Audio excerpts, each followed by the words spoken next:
The divorce papers hit my desk at exactly 2:47 p.m. on Tuesday, right in the middle of our biggest investor presentation. Owen had them served at my workplace, in front of everyone who mattered.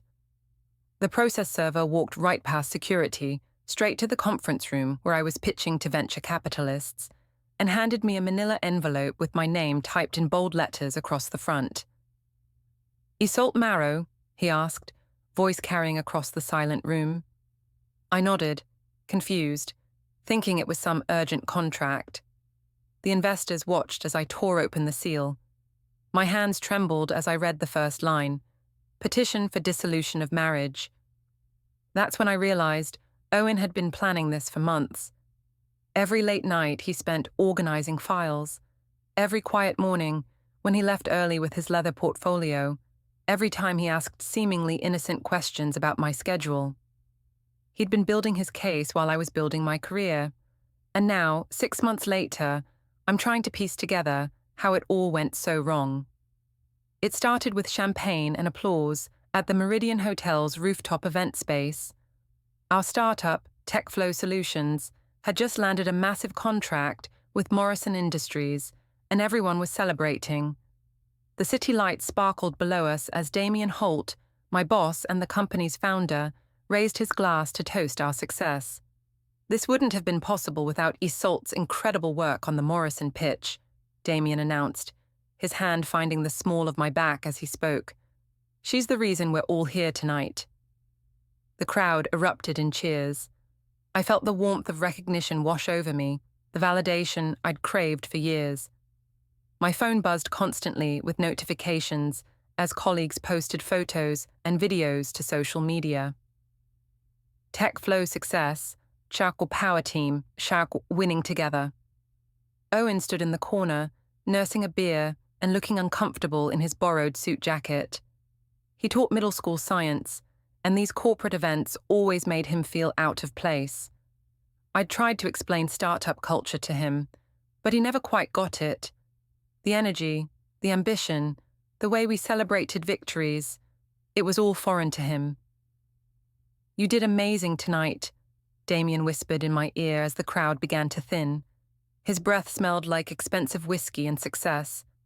"Morrison was completely won over by your presentation." I glanced toward Owen, who was checking his phone and avoiding eye contact with everyone. "Thank you. I've worked so hard for this moment." "It shows. You deserve everything that's coming your way." Damien's hand lingered on my arm. "We should discuss your promotion tomorrow. I'm thinking VP of Strategic Development." My heart raced. Vice President at 34? I'd dreamed of this since college. "Really? That's incredible." "You've earned it. Plus, Morrison specifically requested you lead their account." He moved closer, and I could feel the heat radiating from his body. "Success looks good on you, Iseult." The photographer from the marketing team appeared beside us. "Can I get a shot of you two? This is going straight to the company blog." Without thinking, I leaned into Damien as the camera flashed. He turned his head at the last second, and what was meant to be a professional photo became something more intimate. His lips brushed against my cheek, dangerously close to my mouth. "Perfect," the photographer exclaimed, already uploading the image to Instagram. I looked around for Owen and spotted him by the elevator, jabbing the down button repeatedly. His face was stone cold, but I could see the tension in his shoulders. "Owen!" I called out, but the elevator doors opened and he stepped inside without looking back. "Trouble in paradise?" Marina Novak, my best friend and TechFlow's social media manager, appeared at my side with 2 fresh glasses of champagne. "He's just tired. You know how he gets at these things." I accepted the drink gratefully. "He doesn't understand the pressure I'm under." "Honey, you just landed the biggest deal in company history. If he can't celebrate that with you, maybe he's not the right person for where you're going." Marina clinked her glass against mine. "You're about to be a VP. You need someone who matches your energy." I looked at Damien, who was now surrounded by investors and board members, commanding the room with his presence. Everything about him screamed success. The tailored suit, the confident posture, the way people hung on his every word. He caught my eye and winked. My phone buzzed with a text from Owen. Taking an Uber home. Eva's with my mum. See you later. He left. Marina shook her head. On your biggest night? That's not supportive, Iseult. That's selfish. I stared at the message, feeling a mix of disappointment and anger. This was supposed to be our celebration, but Owen had made it about his discomfort instead of my achievement. You're right. I worked my ass off for this moment, and he can't even stick around to support me. Exactly. You deserve better. Marina raised her glass again. To the future VP of Strategic Development. The party continued for another 2 hours. I found myself gravitating toward Damien, drawn to his enthusiasm and vision for the company. He talked about expansion plans, new markets, and the role I'd play in TechFlow's future. For the first time in years, I felt truly seen and appreciated. When I finally got home at midnight, Owen was already asleep. His clothes were folded neatly on the dresser, and his laptop was closed on the kitchen table next to a stack of papers I didn't recognize. I was too tired and too buzzed to investigate. The next morning, Owen left early for school without saying goodbye. I found a note on the coffee maker. Congratulations on your success. You've worked hard for it. The words felt hollow, like he was going through the motions of being supportive without actually meaning it. I crumpled the note and threw it in the trash. My phone was exploding with notifications. The photo of Damien and me had gone viral within TechFlow's network, with hundreds of likes and comments praising our dynamic partnership. Several industry publications had picked up the story of our Morrison win, featuring quotes from both of us. I screenshot the best comments and posted them to my Instagram story with the caption, "When you're surrounded by people who believe in your vision. Asher grateful your leadership, Jesher next level." Owen didn't like or comment on any of my posts. In fact, when I checked his social media activity, I noticed he'd been notably quiet for the past few weeks. No likes on my professional updates, no shares of company news. It was like he was deliberately distancing himself from my success. That afternoon, Damien called me into his office to discuss my promotion officially. The conversation lasted 2 hours, covering everything from salary negotiations to my new responsibilities. He was offering me everything I'd ever wanted: money, status, influence, respect. "There's one more thing," he said as I prepared to leave. "Morrison wants to take us to dinner next week to celebrate the partnership. Just you, me, and their executive team. Are you available Friday night?" "Of course. That sounds perfect." "Great. Wear something that makes a statement. These people need to see you as the powerhouse you are." I floated home that evening, my head spinning with possibilities. VP at 34, 6-figure salary, direct access to major clients. Everything I'd sacrificed for was finally paying off. Owen was in the kitchen making dinner when I arrived, his teacher clothes replaced by jeans and a faded t-shirt. Our 6-year-old daughter, Eva, was at the table, working on homework. "Daddy, why didn't you stay at Mummy's party?" Eva asked innocently. Owen's jaw tightened. "Sometimes grown-ups have different ideas about what's important, sweetheart." "I got the promotion," I announced, setting my purse down with a flourish. "VP of Strategic Development. Can you believe it?" "Congratulations," Owen said without turning around. He was stirring pasta sauce with mechanical precision. "I'm sure you're very happy." "Happy? Owen, this is everything we've worked toward. The money alone will change our lives." I moved closer, trying to gauge his mood. "We can finally afford that house in Westfield you've been talking about." "Right, the house." He turned off the burner and faced me. "Iseult, we need to talk about what happened last night." "What about it? I had a work event. You left early. End of story." "That photo of you and Damien is all over social media. People are talking." I felt my defenses rising. "People are talking about our professional success. That's what happens when you close major deals." "Professional success doesn't usually involve kissing your boss in public." It was barely a kiss. The photographer caught us at an awkward angle. You're making something out of nothing. Eva looked up from her homework, sensing the tension. Why are you using your angry voices? We're not angry, sweetheart, I said quickly. Daddy's just tired from work. Owen's eyes flashed. Don't do that. Don't dismiss this as me being tired. Then don't act like I did something wrong by succeeding at my job. I'm sorry if my career makes you uncomfortable, but I'm not going to apologize for being good at what I do. This isn't about your career, Iseult. It's about boundaries. It's about respect. Respect? You want to talk about respect? You walked out on the biggest night of my professional life because you were jealous of my boss giving me credit for my work. Owen stared at me for a long moment, then turned back to the stove. You're right. I shouldn't have left early. That was my mistake. His sudden capitulation caught me off guard. I'd expected a fight, not an admission of guilt. Oh, well, thank you for saying that. Dinner's ready, he announced, his voice carefully neutral. We ate in relative silence, Eva chattering about her school day, while Owen and I avoided eye contact. I kept checking my phone, responding to congratulatory messages, and monitoring the engagement on my posts. Mommy, can you help me with my math? Eva asked as I typed a response to a LinkedIn comment. In a minute, honey. Mommy's handling some important work stuff. Owen reached over and gently took my phone. Work can wait. Eva needs help with her homework. Don't tell me what can and can't wait, I snapped, grabbing the phone back. You have no idea what kind of pressure I'm under right now. You're right. I don't. Owen stood up and began clearing the dishes. Come on, Eva. Let's work on math in the living room. As they left the kitchen, I heard Eva whisper, Is Mommy mad at us? No, sweetheart. Mommy's just very busy with work. I stayed at the table, scrolling through comments and planning my next career moves. The promotion would require longer hours, more travel, and deeper involvement with high-level clients.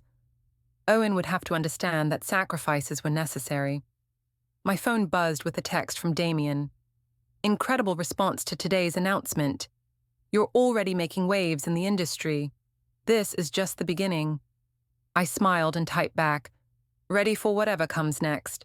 His response came immediately. That's what I like to hear. See you tomorrow, VP Marrow. VP Marrow. I love the sound of that. The next few weeks blurred together in a whirlwind of meetings, strategy sessions, and industry events. My new role as VP of Strategic Development came with a corner office, a substantial raise, and direct access to TechFlow's most important clients. I was finally where I belonged, at the center of everything that mattered.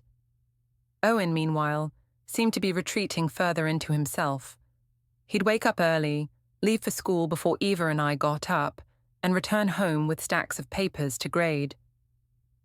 Our conversations became purely functional. Who was picking up Eva, what groceries we needed, when the next parent-teacher conference was scheduled. He's probably just adjusting to your new schedule, Marina said during our weekly lunch at Cafe Meridian. Men sometimes struggle when their wives outgrow them professionally. I picked at my salad, thinking about the growing distance between Owen and me. It's not just my schedule. He's been weird ever since the Morrison celebration, cold, distant, like he's punishing me for succeeding. Maybe he is.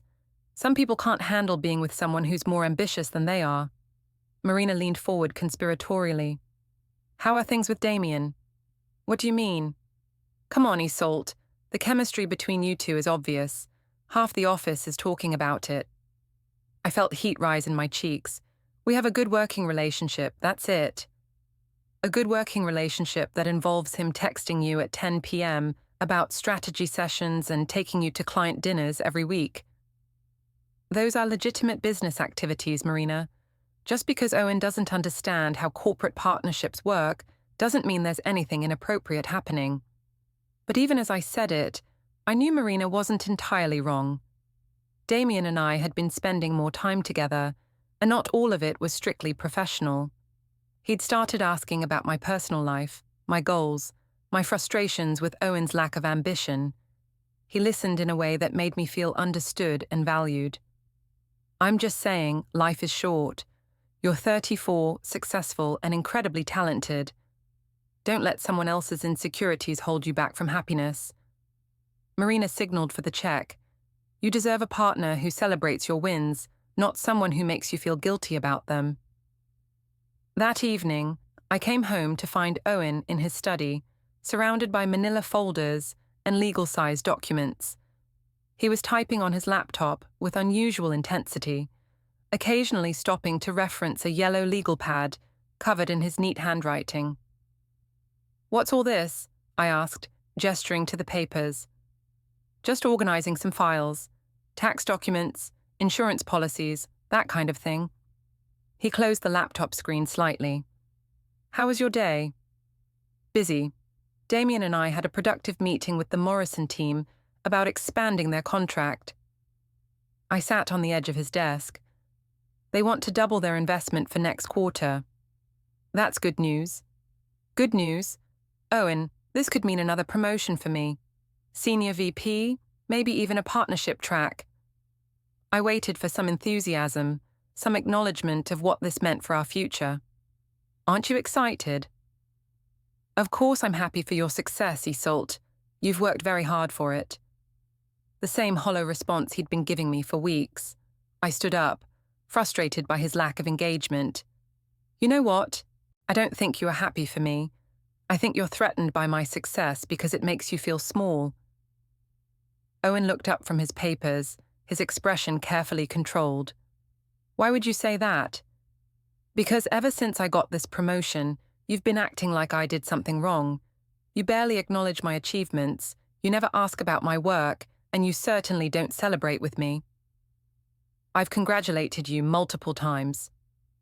Congratulating someone and being genuinely supportive are two different things, Owen. When was the last time you liked one of my posts? When was the last time you seemed proud to be married to me? He was quiet for a long moment, his fingers drumming against the desk. "I am proud of you, Iseult, but I'm also concerned about the direction things are heading." "What direction? Success? Financial security? Professional recognition?" The late-night texts from Damien, the constant work dinners, the way you talk about him, like he's some kind of visionary, while treating me like I'm holding you back. I felt my temper flare. Damien is my boss and my mentor. He sees my potential in a way that you clearly don't. And yes, maybe he does appreciate my ambition more than you do. Is that what you call it? Appreciation? What's that supposed to mean? Owen turned back to his laptop. "Nothing. Forget I said anything." "No, I want to know what you meant by that." "Iseult, I'm trying very hard to be supportive of your career, but I'm also trying to protect our family. Some boundaries exist for good reasons." "Boundaries, or limitations? Because from where I'm sitting, it looks like you want to keep me in a box that makes you comfortable, regardless of what it costs me professionally." Eva appeared in the doorway, clutching her stuffed elephant. "Mummy, Daddy, why are you fighting?" Owen immediately softened his voice. "We're not fighting, sweetheart. We're just having a grown-up conversation." "It sounds like fighting," Eva said quietly. I knelt down to her level. "Sometimes adults disagree about things, but that doesn't mean we don't love each other. Or you. Can you read me a story?" "Daddy will read to you tonight, honey. Mummy has some work to finish." I gestured to Owen's papers. "And apparently, Daddy has some organizing to do." As Owen led Eva to her bedroom, I noticed he took his laptop with him, something he'd never done before. Usually, he left his computer in the study when it was bedtime routine. I wandered into the kitchen and poured myself a glass of wine, then settled onto the couch with my phone. The TechFlow Instagram account had posted photos from today's client meeting, including several shots of Damien and me presenting to the Morrison executives. The comments were overwhelmingly positive. "Power team. You two are unstoppable. Goals. This is what successful partnership looks like. When's the IPO?" I screenshot my favorites and posted them to my story with the caption, grateful to work alongside people who push me to be better every day. Excellence, our partnership, our growth. Within minutes, I had dozens of reactions and replies. Colleagues, industry contacts, and even some of Owen's teacher friends were engaging with my content. Everyone except Owen, who hadn't liked or commented on any of my posts in over a month. My phone buzzed with a text from Damien. "Great work today. The Morrison team was thoroughly impressed. Drinks tomorrow to celebrate." I glanced toward Eva's room, where I could hear Owen reading "Good Night Moon" in his gentle teacher voice. The same voice that used to read to me when I was stressed about work, back when he actually cared about my problems. I typed back, "Absolutely. I could use a celebration." "Perfect. There's a new rooftop bar downtown that's supposed to be incredible. 8 p.m. "It's a date," I replied, then immediately regretted my word choice. I quickly added, "Work date, obviously." "Obviously," came his response, followed by a winking emoji. Owen emerged from Eva's room 20 minutes later, looking tired. "She wants you to say goodnight."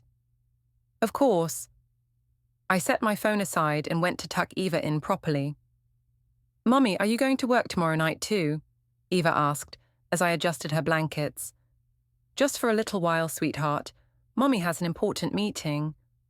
"You have a lot of important meetings." "That's because Mummy has an important job. Someday when you're older, you'll understand how hard it is to build a career." "Daddy says his job is important too. He helps kids learn science." "You're absolutely right. Daddy's job is very important." I kissed her forehead. "Sweet dreams, baby girl." When I returned to the living room, Owen was back at his laptop, typing with the same focused intensity I'd noticed earlier. The coffee table was covered with documents I'd never seen before. Bank statements, property records, and what looked like printed emails. "Owen, what is all this stuff?" "Just getting our financial records organized. It's good to have everything in order." He closed another folder and added it to a neat stack. "You never know when you might need documentation." "Documentation for what?" "Taxes, insurance claims, loan applications, adult responsibilities." His tone was matter-of-fact, but something felt off about the whole situation. "Since when do you care about organizing financial records? You usually leave that stuff to me." "Maybe I should have been more involved all along." Owen shut his laptop and stood up. "I'm going to bed. Don't stay up too late with work stuff." As he headed toward the bedroom, I called after him. "I'm having drinks with Damien tomorrow night to discuss the Morrison expansion." Owen paused in the hallway. "On a Friday night?" "Business doesn't stop at 5 p.m., Owen. Successful people make sacrifices." "Right, sacrifices." He disappeared into the bedroom without another word. I stayed up until midnight, responding to work emails and planning strategy for the Morrison account. When I finally went to bed, Owen was already asleep, turned away from my side with his phone charging on the nightstand. I lay awake thinking about Marina's words. "You deserve a partner who celebrates your wins." She was right.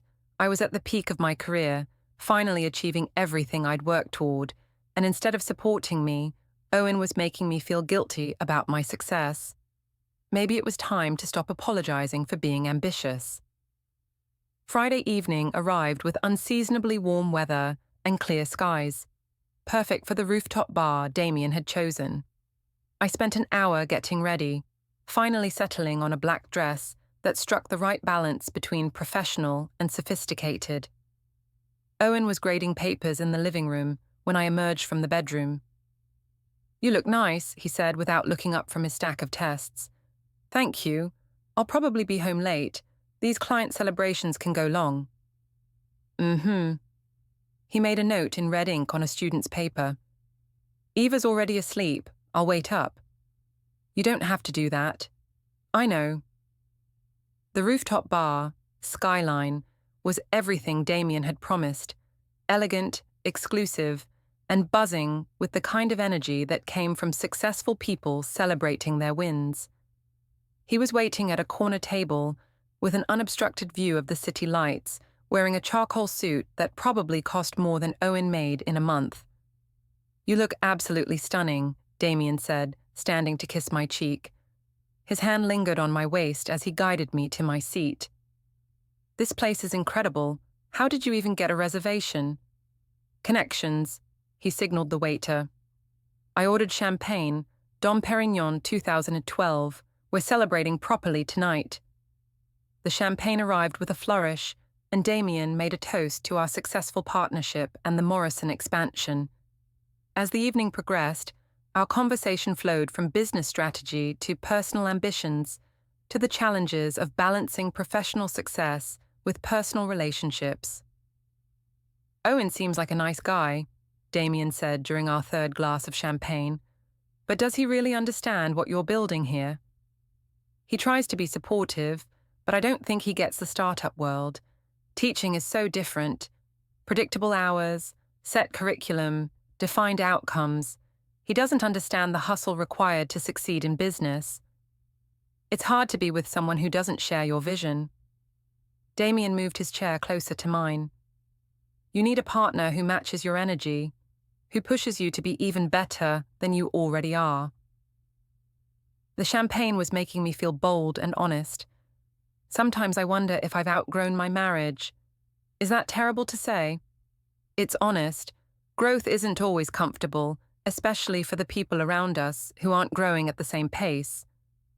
Our conversation was interrupted by a commotion near the entrance. I turned to see a familiar figure being led to a table across the terrace. Owen, looking completely out of place in his weekend khakis and button-down shirt. He was with someone I didn't recognize, a woman in her 40s with graying hair and a serious expression. "Is that your husband?" Damien asked, following my gaze. "What is he doing here?"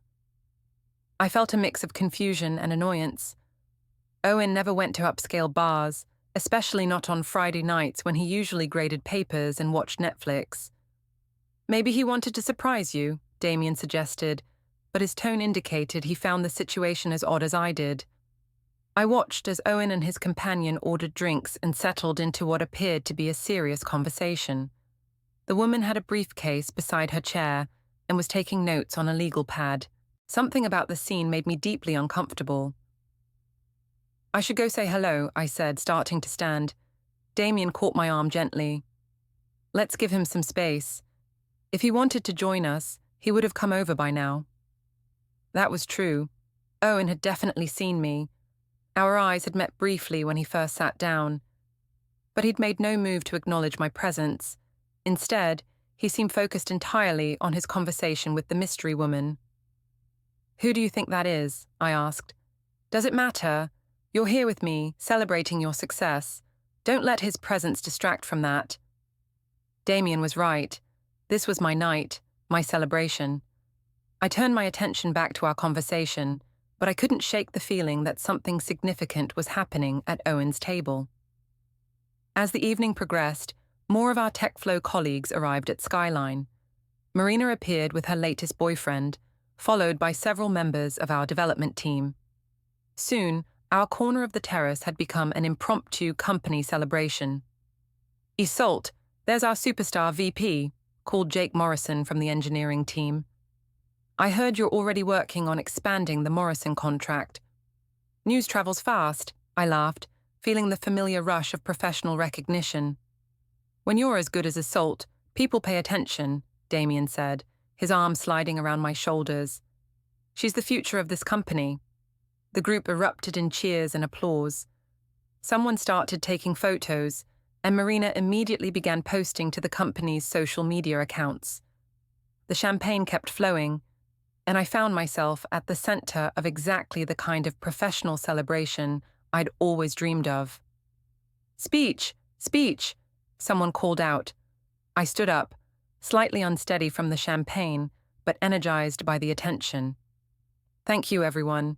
This has been an incredible journey, and I'm so grateful to work with such amazing people." "Especially Damien," Jake called out, and everyone laughed. "Especially Damien," I agreed, looking down at him with genuine affection. He saw my potential when others didn't, and he's pushed me to achieve things I never thought possible. Damien stood up beside me, his hand finding mine. The pleasure has been all mine. Working with Iseult has been the highlight of my career. In that moment, surrounded by applause and champagne and the glittering city lights, I felt like I was exactly where I belonged. This was my tribe, my people, my world. And then Damien kissed me. It wasn't the accidental brush of lips from the Morrison celebration. This was deliberate, passionate, and very public. For a moment, I was too surprised to react. Then I found myself kissing him back, caught up in the champagne and the applause, and the intoxicating feeling of being celebrated. The crowd erupted in cheers and wolf whistles. Someone shouted, "Get a room!" Marina was frantically taking photos and videos, already planning how to spin this for maximum social media impact. When we finally broke apart, I was breathless and grinning. The whole terrace was watching us, and I felt like the star of my own romantic comedy. That's when I remembered Owen.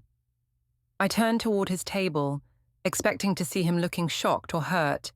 Instead, I found him calmly signing documents, while the woman across from him pointed to various sections of what appeared to be a contract.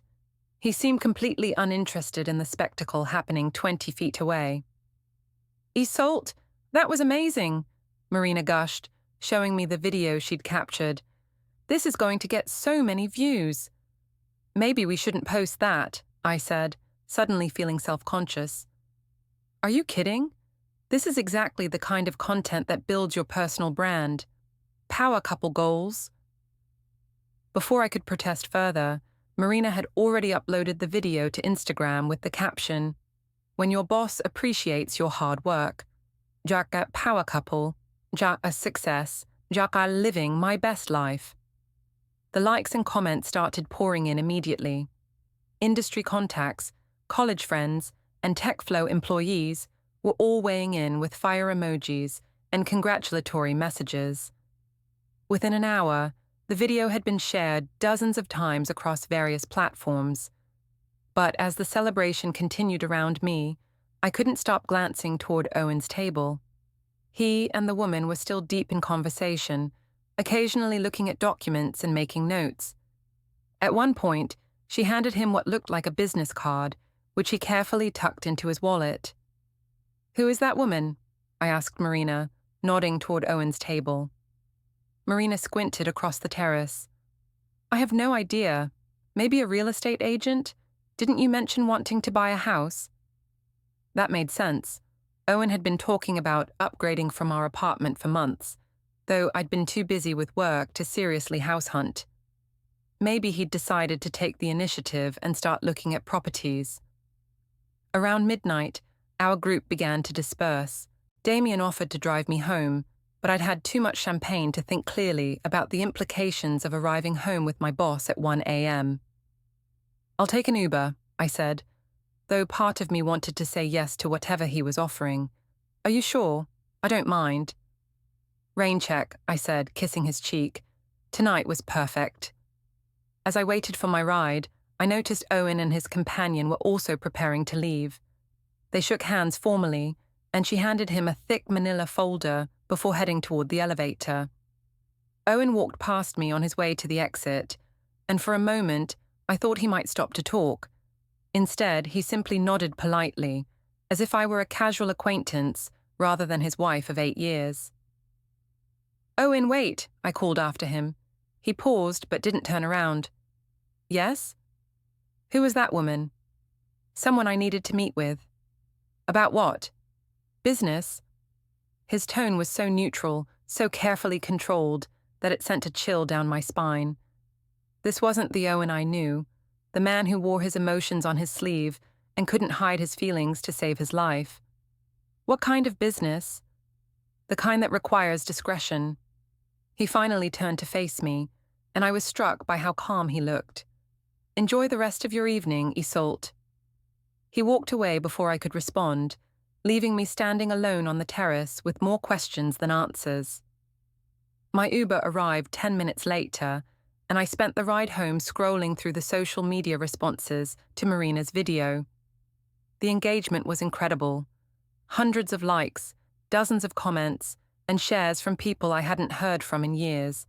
But mixed in with the congratulations were a few comments that made me uncomfortable. Isn't she married? Where's her husband in all this? Yikes, this is awkward to watch. Some people have no shame. I deleted the negative comments and focused on the positive responses, but doubt had started creeping in. Had I crossed a line tonight? Was I sending the wrong message about my marriage, my professionalism, my character? When I got home, Owen was in bed with his back turned toward my side. I changed into pajamas as quietly as possible, trying not to wake him. "How was your business meeting?" I whispered. "Productive," he replied without turning over. "Owen, about what happened tonight?" "You don't owe me any explanations, Iseult.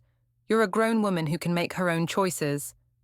His tone was so detached, so final, that I didn't know how to respond. I lay awake for hours, replaying the evening's events and trying to understand why Owen's indifference felt worse than anger would have. The weekend passed in an uncomfortable silence. Owen went about his normal routine. Grocery shopping, laundry, playing with Eva in the park. But he moved through our apartment like a polite stranger. He was perfectly civil, almost aggressively normal, but there was an emotional distance between us that felt impossible to bridge. Sunday afternoon brought Eva's birthday celebration at Owen's mother's house. Iseult Marrow had never particularly liked me, though she'd always been polite for Owen's sake. She was old-school European, the kind of woman who believed in traditional family roles and quiet dignity above all else. "Iseult, dear," Iseult greeted me with her usual cool smile. "How lovely to see you. I've been reading about your professional success online." The way she said "online" made it sound vaguely distasteful, like something decent people didn't discuss in polite company. "Thank you, Iseult. It's been an exciting few months." "I'm sure it has." Her eyes flicked to Owen, who was helping Eva hang streamers in the dining room. "I hope you're able to maintain balance in all areas of your life." The subtle criticism was vintage Iseult, just pointed enough to sting, but delivered with such politeness that calling her out would make me look defensive. My parents arrived shortly after, full of enthusiasm about my recent promotion and the media attention I'd been receiving. Len and Mira had always been proud of my ambition, and they loved bragging about my success to their friends. "Our daughter, the VP," my father announced to anyone who would listen. "Did you see that article about her in the Business Journal? They called her one to watch in the tech industry." "We're so proud," my mother added, showing Iseult photos on her phone. "Look at this picture from her company celebration. Doesn't she look radiant?" I cringed, realizing she was showing the photo of Damien and me from Friday night. Iseult studied the image with the same expression she might use to examine a particularly unpleasant insect. "How nice," Iseult said flatly. "Owen, could you help me in the kitchen?" As they disappeared to prepare lunch, I found myself alone with my parents and Eva, who was absorbed in unwrapping presents. "Sweetheart, you look tired," my mother observed. "Are you getting enough rest with this new position?" "I'm fine, Mum, just busy." "Too busy for family dinner last week," my father noted. "Your mother made that roast you love, but Owen said you had a work commitment." "Client dinner, it's part of the job." Of course. Success requires sacrifice." Dad patted my shoulder. "Just don't sacrifice too much, if you know what I mean." Before I could ask what he meant by that, Owen and Iseult returned with lunch. The conversation shifted to safer topics: Ava's school, Owen's students, Iseult's garden. But I could feel undercurrents of tension that hadn't been there at previous family gatherings. After lunch, Eva presented her latest artwork, a family portrait she'd drawn at school. In the picture, she and Owen were standing close together on one side, while I was positioned several inches away on the other side, separated by what looked like a large grey building. "Tell us about your picture, sweetheart," Iseult encouraged. "That's me and Daddy at home. And that's Mommy at her work building, Eva explained matter-of-factly. Mommy spends a lot of time at work now. The adults exchanged glances. My mother looked concerned. My father cleared his throat uncomfortably, and Yolena's expression remained carefully neutral. That's a beautiful picture, Eva, I said quickly. But you know Mommy always comes home to you and Daddy, right? Sometimes you come home really late, though, and sometimes you're on your phone during dinner. Ava, why don't you show Grandma Yolena your new book? Owen interjected gently, steering the conversation away from my work habits. As Eva ran off to get her book, my father leaned over to me. Maybe it's time to slow down a little, sweetheart. Eva's only 6 once. I'm building a career, Dad. You always taught me to work hard and aim high. Work hard, yes, but not at the expense of everything else that matters. The criticism stung, especially coming from the man who'd raised me to be ambitious and independent.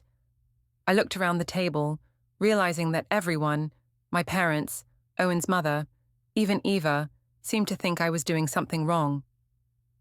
I'm providing for my family's future, I said defensively. Everything I'm doing is for Eva and Owen. Is it, Yolena asked quietly, or is it for you? The question hung in the air like an accusation. Before I could respond, Owen returned with Eva and her book, effectively ending the conversation. The drive home was tense. Eva fell asleep in her car seat, and Owen focused on the road with laser intensity. Your mother was particularly charming today, I said finally. She's worried about Eva, we all are. Worried about what? Eva is fine. She's healthy, happy, doing well in school. She drew a picture of our family with you separated from the rest of us, Iseult. That should tell you something. She drew me at work because I've been busy lately. It's not some deep psychological statement. Isn't it? We pulled into our apartment complex's parking garage, and Owen turned off the engine. For a moment, we sat in silence, listening to Eva's soft breathing from the back seat. I saw the video from Friday night, Owen said quietly. My stomach dropped. Owen, I can explain. You don't need to explain anything to me. Your choices are your own. It wasn't planned. It just happened in the moment. I know. His voice was eerily calm. That's what makes it honest. What's that supposed to mean? It means you did what felt natural to you in that moment. You kissed your boss in front of your colleagues because that's what you wanted to do. I wanted to deny it, to insist that it had been a mistake, but something in Owen's tone made me hesitate. He wasn't angry or hurt. He was resigned, like he'd already accepted something I hadn't even admitted to myself yet. Owen, I love you. You know that, right? I know you think you do. He unbuckled his seatbelt and turned to face me. But love isn't just a feeling, Iseult. It's a choice you make every day. And lately, you've been making different choices. That's not fair. Fair? For the first time in weeks, I heard real emotion in his voice. You think any of this is fair? You think it's fair that our daughter draws pictures of you as separate from our family? You think it's fair that I have to find out about your public displays of affection from social media? I didn't mean for any of this to happen, but you're not sorry it did. It wasn't a question. I opened my mouth to deny it, then closed it again. Because he was right, I wasn't sorry. Friday night had felt like the culmination of everything I'd been working toward: professional success, personal recognition, the admiration of people who mattered in my industry. I've worked so hard for this opportunity, Owen. I can't apologize for succeeding. I'm not asking you to apologize for succeeding. I'm asking you to consider what success is costing you. And what's that? Owen looked at Eva sleeping peacefully in her car seat, then back at me. Everything that used to matter to you. That night, after we'd put Eva to bed, I found Owen in his study again, surrounded by the same mysterious paperwork I'd noticed before. This time, I could see more clearly what he was working on: bank statements, property records, and what looked like custody agreements. Owen, what is all this? He didn't try to hide the documents this time. I'm getting my affairs in order. What does that mean? It means I'm preparing for the inevitable. A chill ran down my spine. The inevitable what? Owen set down his pen and looked at me with the same calm expression he'd worn all weekend. Iseult, we both know where this is heading. You've outgrown our marriage and you're not happy pretending otherwise. That's not true. Isn't it? When was the last time you were excited to come home to me and Eva? When was the last time you chose us over work? When was the last time you looked at me the way you look at Damien? I wanted to argue, but the words wouldn't come. Because deep down, I knew he was right. Somewhere along the way, my priorities had shifted. My marriage had started to feel like an obligation rather than a choice.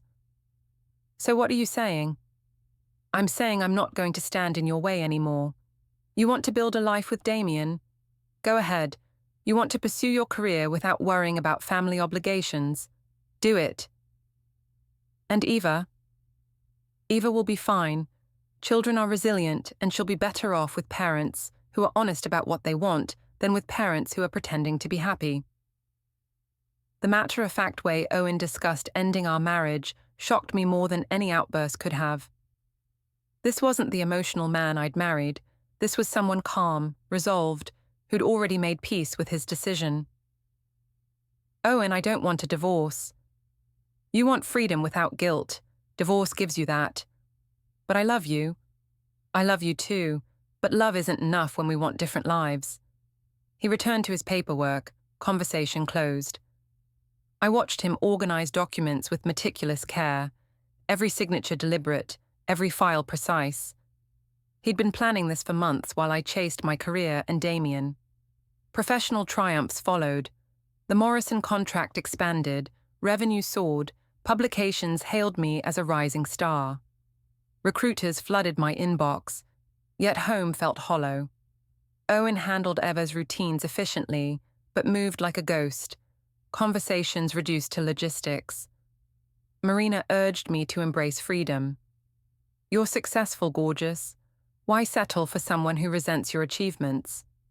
Damien energized me in ways Owen no longer did. One night, I found Owen packing archive boxes, financial records, insurance, legal papers, meticulously sorted.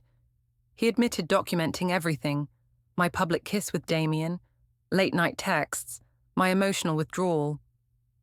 You've already moved on, he said. I'm just making it official. I asked how to fix us. Nothing, he replied. You don't see the marriage as broken, you see me as the problem. 3 weeks later, at the pivotal Morrison Industries dinner, a process server handed me divorce papers mid-presentation. Owen sought full custody of Eva, citing my unstable lifestyle and affair, backed by screenshots and video evidence. The clients withdrew. Damien distanced himself for business reasons. Owen had outmaneuvered me completely. While I pursued ambition and excitement, he built an airtight case. Now Eva's tearful text, "Mommy, did I do something wrong?" shattered me. He'd left with our daughter, the apartment stripped of his presence. Only a note remained. My lawyer will contact you. I hope you find the happiness you've been looking for. Alone amid the wreckage, I finally grasped the cost. I'd gained a career but lost my family. And it was too late to undo.